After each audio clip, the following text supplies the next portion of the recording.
Hi friends, welcome to our channel. ఈరోజు special tomato రోటి పచ్చడి నా స్టైల్ ఎలాగో చూపిస్తాను. దీనికి కావాల్సిన ఇంగ్రీడియంట్స్: 1/2 kg టొమాటోలు, 15 పచ్చిమిర్చి, 20 గ్రామ్స్ చింతపండు, పెద్ద సైజు ఆనియన్, 10 వెల్లుల్లి రెబ్బలు, టీ స్పూన్ జీలకర్ర, టేబుల్ స్పూన్ ఉప్పు, 2 టేబుల్ స్పూన్ ఆయిల్, కొంచెం కొత్తిమీర, 1/2 టీ స్పూన్ పసుపు. ముందుగా టొమాటోలు చిన్న చిన్న ముక్కలుగా కట్ చేసుకోవాలి.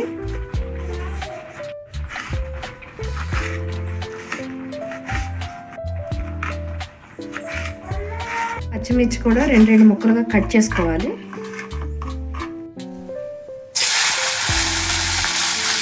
పచ్చిమిర్చి సగం వేగిన తర్వాత ఆనియన్ వేసి వేపుకోవాలి. వేగిపోయి తీసి పక్కన పెట్టుకోవాలి. దీనిలో ఇంకొంచెం ఆయిల్ వేసుకుని టొమాటోలు కూడా వేయించుకోవాలి. ఇవి సగం వేగిపోయి దీనిలో పసుపు, చింతపండు వేసుకుని కొంచెం సేపు ఉడికించుకోవాలి. ముందు వేయించిన పచ్చిమిర్చి, ఉప్పు వేసి మెత్తగా దంచుకోవాలి రోట్లో.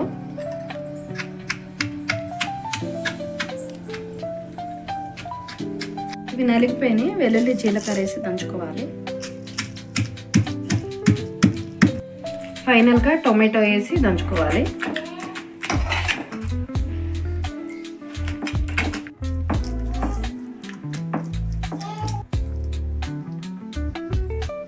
టొమాటో పచ్చడి రెడీ అయిపోయిందండి. వేడి వేడి అన్నంలో చాలా టేస్టీగా ఉంటుంది.